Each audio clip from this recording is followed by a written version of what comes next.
और चलिए शुरुआत करेंगे एक बड़ी खबर के साथ में। गुलाम के एनकाउंटर से जुड़ी एक बड़ी खबर आपको बताते हैं। असद और गुलाम के एनकाउंटर से जुड़ी हुई ये खबर है। असद गुलाम एनकाउंटर की जांच होगी। जांच के लिए आयोग बनाया गया है और झांसी में एनकाउंटर हुआ था। दोनों पर 5 लाख रुपए का इनाम भी घोषित किया गया था। हाई कोर्ट के रिटायर्ड जज जस्टिस राजीव लोचन मेहरोत्रा और रिटायर्ड डीजीपी वीके गुप्ता को आयोग का सदस्य बनाया गया है, जो कि इस पूरे मामले की जांच करेंगे। अतीक अहमद का बेटा असद और उसका साथी गुलाम दोनों एनकाउंटर में मारे गए थे। पूरा मामला उमेश पाल हत्याकांड से जुड़ा हुआ है और असद ही वो शख्स था जिसने उमेश पाल पर गोलियां बरसाई थी, जिसके बाद में कई दिनों तक पुलिस तलाश करती रही असद की और झांसी में उसकी लोकेशन मिली। जब पुलिस पकड़ने पहुंची तो फायरिंग की गई और क्रॉस फायरिंग में असद और गुलाम को गोली लगी, जिसमें दोनों की मौत हो गई थी। अब पूरे मामले को लेकर एक आयोग का गठन किया गया है जो पूरे इस एनकाउंटर की जांच करेगा।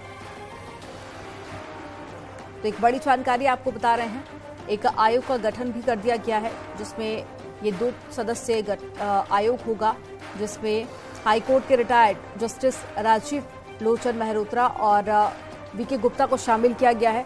ज्यादा जानकारी के साथ में ऋषभ मणि त्रिपाठी जुड़ गए हैं। ऋषभ का रुख कर लेते हैं। ऋषभ, एनकाउंटर को लेकर जांच की बात सामने आई है, आयोग का गठन कर दिया गया है, लेकिन क्या बड़े कारण जिसके चलते एनकाउंटर के बाद में अब आयोग का गठन किया गया है? देखिए, ये एक विशेष प्रक्रिया होती है। चूंकि इस तरह का एनकाउंटर है, उसको हाई कोर्ट से लेकर सुप्रीम कोर्ट तक चैलेंज किया जाता है, उस पर सवाल उठाए जाते हैं। लिहाजा एक न्यायिक आयोग बना दिया गया है जिसमें रिटायर्ड जस्टिस राजीव लोचन मेहरोत्रा और रिटायर्ड डीजी विजय कुमार गुप्ता को रखा गया है।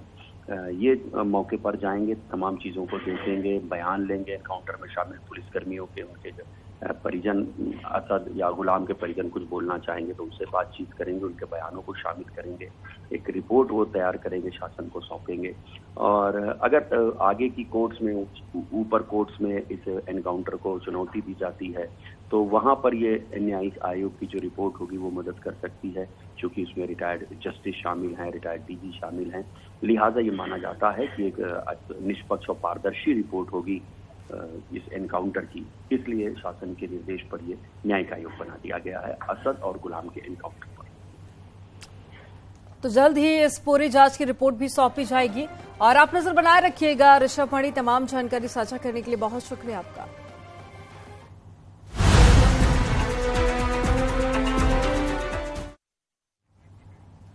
और अब आपको एक बड़ी खबर बताते हैं। बरेली जेल के सीसीटीवी फुटेज में एक बड़ा खुलासा हुआ। बताया जा रहा है कि उमेश पाल की हत्या की साजिश बरेली जेल में रची गई थी और 11 फरवरी को बरेली जेल में अशरफ से मिलने के लिए बमबाज गुड्डू मुस्लिम पहुंचा था। उसके साथ शूटर असद, शूटर गुलाम और शूटर उस्मान चौधरी और विजय भी अशरफ से मिलने के लिए पहुंचे थे। बताया जा रहा है कि इसी दिन उमेश पाल हत्याकांड की पूरी साजिश रची गई थी। तकरीबन 3 घंटे तक ये मीटिंग अशरफ के साथ में हुई थी और शूटर और साथी गुड्डू मुस्लिम की मुलाकात जेल के अंदर बंद अशरफ से हुई थी। बरेली जेल में अवैध रूप से बैठक की गई थी और ये बैठक 3 घंटे तक चलती रही, जिसमें उमेश पाल की हत्या कैसे की जाएगी इसकी पूरी प्लानिंग रची गई थी। अब ये सीसीटीवी फुटेज सामने आया है।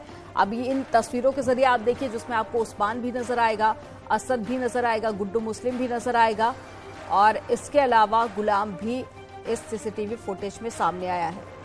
हालांकि इनमें से ज्यादातर का एनकाउंटर हो चुका है। गुड्डू मुस्लिम अभी भी फरार है, जिसकी तलाश में पुलिस जुटी हुई है और जो आखिरी लोकेशन है वो छत्तीसगढ़ बताई जा रही है, सूत्रों के हवाले से ये जानकारी। और अब एक टीम छत्तीसगढ़ रवाना होगी और गुड्डू मुस्लिम के साथ में जानकारी ये भी निकलकर सामने आई थी कि शाइस्ता परवीन भी है। तो अभी भी कुछ ऐसे आरोपी जो कि पुलिस की गिरफ्त से दूर है और दूसरी तरफ आपको वो तस्वीर दिखा रहे हैं कि किस तरह से उमेश पाल हत्याकांड की साजिश पहले रची गई और उसके बाद में इस हत्याकांड को अंजाम दिया गया।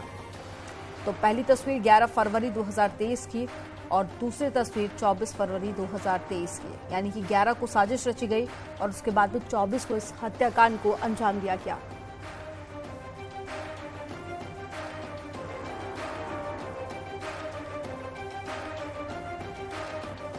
और ज्यादा जानकारी के साथ में शिवम प्रताप सिंह जुड़ गए हैं लाइव। शिवम का रुख कर लेते हैं। शिवम, एक सीसीटीवी फुटेज सामने आया है जो कि एक बड़ा एविडेंस कह सकते हैं, उसमें सभी आरोपी नजर आ रहे हैं।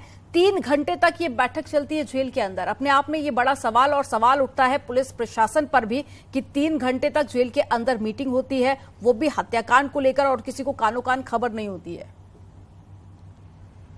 देखिए, बिल्कुल उमेशपाल हत्याकांड में कई अहम खुलासे हो चुके हैं और इसी कड़ी में ये बड़ा खुलासा हुआ है कि 11 फरवरी को बरेली जेल में न सिर्फ असद, गुलाम, उस्मान, इरफान और उसके साथ साथ विजय चौधरी ये समेत सभी शूटर्स पहुंचे हुए थे, जिसमें गुड्डू मुस्लिम प्रमुख था। सीसीटीवी विजुअल में दिखाई पड़ रहा है किस तरीके से काला चश्मा लगाए हुए असद और उसके पीछे व्हाइट शर्ट पहने हुए गुड्डू मुस्लिम बरेली जेल में एंटर करते हैं। वहां पर लगभग 3 घंटे के आसपास इनकी अशरफ से मीटिंग चलती है और उसी 11 फरवरी के दिन जो 24 फरवरी को उमेशपाल की हत्या हुई थी उसकी पूरी प्लानिंग कर ली जाती है। बड़ी बात यह है कि इस पूरे मामले में जिस तरीके से एक साथ ने शूटर्स ने बरेली जेल में एंटर किया था उसको लेकर तमाम सवाल उठ रहे हैं। हालांकि इसको लेकर सरकार पहले ही कार्रवाई कर चुकी है। 6 लोग जो बरेली जेल के अधिकारी थे उनको सस्पेंड कर दिया गया था, उनके खिलाफ केस भी दर्ज किया गया है। इन लोगों ने 11 फरवरी को प्लानिंग की थी और 24 फरवरी को घटना को अंजाम दे दिया। और इस पूरे वीडियो से एक बात क्लियर हो जाती है कि असद, गुलाम और गुड्डू मुस्लिम ये शुरुआत से इस पूरे घटनाक्रम में इन्वॉल्व थे और बरेली जेल में बैठकर ही अशरफ ने इस हत्याकांड को अंजाम दिलाया था। दूसरी बड़ी बात यह थी कि 24 फरवरी को उमेशपाल की हत्या होती है। 27 फरवरी को अरबाज जो उस समय क्रेटा कार चला रहा था जिसके जरिए उमेशपाल की हत्या की गई, उसका एनकाउंटर होता है। 7 अप्रैल को विजय और 7 मार्च को विजय और उस्मान चौधरी का एनकाउंटर होता है। उसके बाद 13 अप्रैल को असद और गुलाम का एनकाउंटर होता है और 15 अप्रैल को अतीक और अशरफ की गोली मारकर हत्या कर दी जाती है। धीरे धीरे पुलिस ने इस पूरे मामले की जो कड़ियां हैं उनको खोल लिया है और अब ये बात जांच में सामने आई है कि जेल के अंदर बैठकर ही उमेशपाल हत्याकांड की पूरी साजिश रखी गई थी। एक और इस मामले में अहम जानकारी यह आ रही जिस दौरान G20 का सम्मेलन प्रयागराज में चल रहा था तब उमेशपाल के हत्याकांड की प्लानिंग की गई थी, लेकिन तब कुछ शूटर्स ने सुरक्षा को देखते हुए अतीक को मना कर दिया था, जिसके बाद वो टल गया। उसके बाद दोबारा प्रयागराज कचहरी में उमेशपाल को मारने की प्लानिंग थी, लेकिन इतनी ज्यादा भीड़ और वकीलों का बोलबाला के चलते आरोपी फिर डर गए। फिर प्रयागराज कचहरी से जो चौराहा आगे निकलकर वहां पर इसको उमेशपाल को मारने की कोशिश की गई, लेकिन वहां भी ये शूटर्स असफल हुए थे, जिसके बाद घर के बाहर को लेकर प्लानिंग बनाई गई और तभी 11 ये जो वीडियो आया है 11 फरवरी का, ये उसी दिन का वीडियो है जब अशरफ ने इन सभी शूटर्स को अपने पास बुलाया, पूरी प्लानिंग बताई, पैसे इकट्ठे किए गए, विदेशी हथियार इकट्ठे किए गए और उसके बाद पूरे मामले को लेकर हर दिन हम देख रहे हैं कि कई बड़े खुलासे हो रहे हैं। अब कई सारे एविडेंस है जो पुलिस के हाथ लग चुके हैं। अगर पुलिस जांच की हम बात करें तो जांच में क्या अपडेट आया है, और इसके अलावा ये भी बताएगा कि 4 में से 3 की तो मौत हो चुकी है, एक बाकी है जिसके छत्तीसगढ़ में छुपे होने की जानकारी भी मिली है। तो क्या गुड्डू मुस्लिम को पकड़ने के लिए प्रयागराज से कोई टीम छत्तीसगढ़ भी पहुंच सकती है? देखिए, लगातार एसटीएफ गुड्डू मुस्लिम और शाइस्ता परवीन को खोजने के लिए कई राज्यों में दबिश दे रही है, कई टीमें इस पर काम कर रही हैं।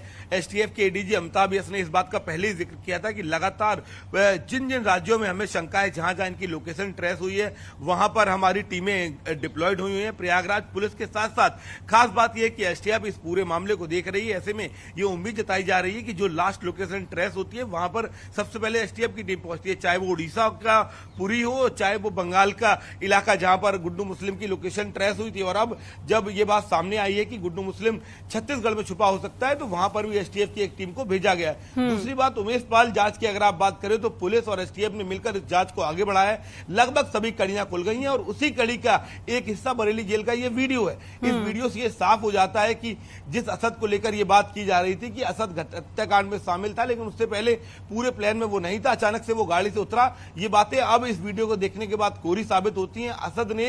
असद, अतीक, अशरफ, गुलाम और गुड्डू मुस्लिम ये सब ऐसे मुख्य आरोपी हैं जिन्होंने प्लान्ड वे में इतनी सनसनीखेज वारदात को अंजाम दिया।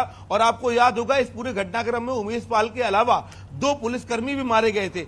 और बिल्कुल शिवम, और ज्यादा आरोपी ऐसे जो कि अपने किए की सजा भुगत चुके हैं, लेकिन अभी भी कुछ ऐसे हैं जो कि पुलिस की गिरफ्त से दूर है। देखना होगा कि कब तक पुलिस उन्हें गिरफ्तार करती है। तमाम जानकारी साझा करने के लिए बहुत शुक्रिया शिवम आपका।